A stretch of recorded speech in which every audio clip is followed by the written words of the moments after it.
حابس اسلام channel میں خوش آمدید۔ السلام علیکم ورحمۃ اللہ وبرکاتہ۔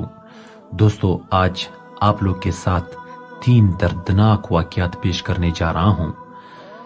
اگر آپ لوگ سنیں گے تو آپ لوگ کے ہوش اڑ جائیں گے۔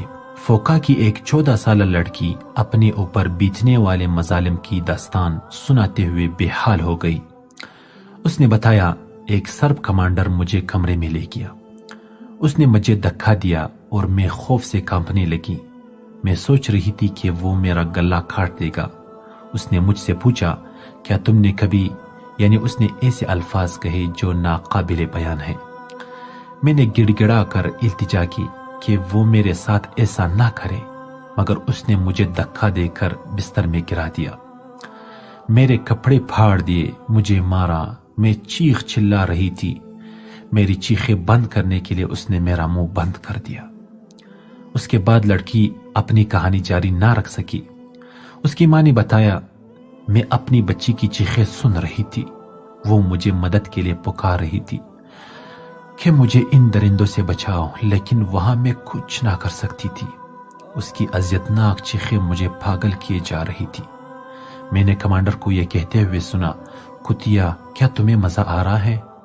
اس کے ساتھ وہ مزید وحشت پر اتر آتا۔ میں نے بچی کی آوازیں سنی، لیکن کتا کمانڈر نہ رکا۔ ایک دوسرے کمرے میں میری بہن کی بیٹی کے ساتھ بھی یہی ہو رہا تھا۔ میں نے وہاں ایک لڑکی کو مکمل ننگا اور بے ہوش دیکھا۔ اسے بری طرح پیٹا گیا تھا۔ میں جانتی تھی کہ اس کے ساتھ ایک ہی وقت میں کئی آدمیوں نے منہ کالا کیا ہے۔ اللہ اکبر، کتنا ظلم ہے دوستو، کتنا ظلم کیا ہے ان کافر و ظالموں نے۔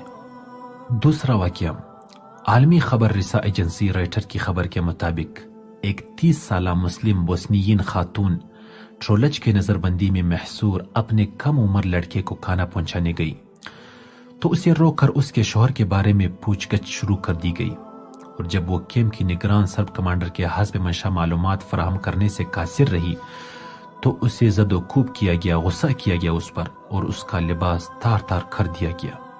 جب وہ اپنی ننگے جسم کو چھپانے کے لیے دوڑی تو اس کے سر میں گولی مار کر اسے زمین پر ڈھیر کر دیا گیا۔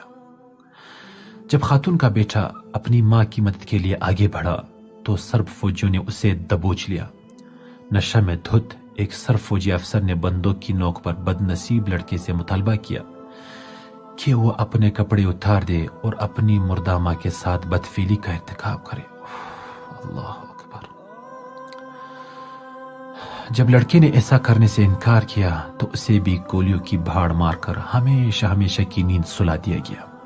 اسی طرح ایک تیسرا واقعہ، سرب درندوں نے مسلمان حاملہ عورتوں کے پیٹ چاک کیے اور وہاں کتے اور بلی کے بچے رکھ کے پیٹ سی ڈالے۔ 50,000 عورتوں کی عزتیں لوٹی، جن میں 8 سال کی بچیوں سے لے کر 70 سال کی بوڑھیاں بھی شامل ہیں۔ واشنگٹن کا صحافی پیٹر ماس کہتا ہے کہ مرسیحہ نامی 4 سالہ خوبصورت بوسنیائی لڑکی سے میں ملا۔ یہ مظلومہ کسی طرح بچ گئی تھی۔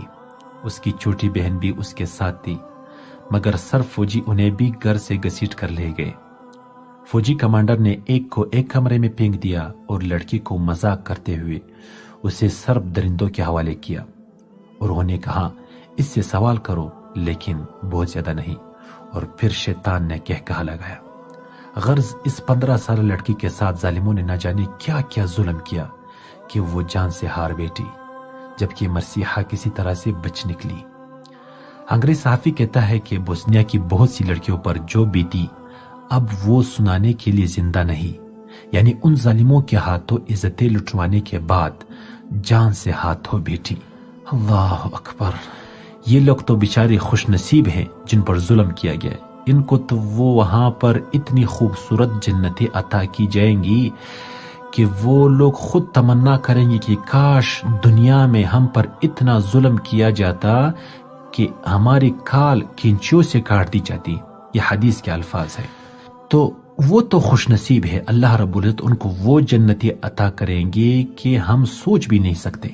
لیکن یہ کفار جو ظلم کرتے ہیں، ہر آئے دن مسلمانوں پر ظلم کرتے رہتے ہیں، ان کے لیے ہمیشہ ہمیشہ کے لیے عذاب ہوگا، ہمیشہ ہمیشہ کے لیے۔ یہ دنیا تو ختم ہونے والی ہے، 2-3 دن کی زندگی ہے، 2-3 دن کی زندگی ہے، یہ تو ختم ہونے والی ہے، لیکن آخرت وہ ایسی زندگی ہے جو نہ ختم ہونے والی ہے۔ وہاں پر صرف عذاب ہی عذاب ہوگا ان کے لیے، ہمیشہ کے لیے وہ جہنم میں جلتے ہی رہیں گے۔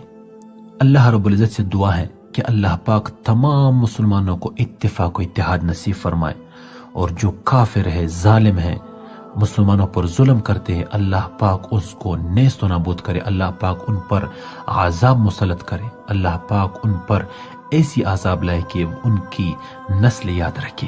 تو دوستو اب تک کے لیے اتنا ہی، انشاءاللہ پھر نئے واقعات کے ساتھ ملیں گے، تب تک کے لیے اپنا خیال رکھیے گا اور مجھے اپنی دعاؤں میں ضرور یاد رکھنا۔ السلام علیکم ورحمۃ اللہ وبرکاتہ۔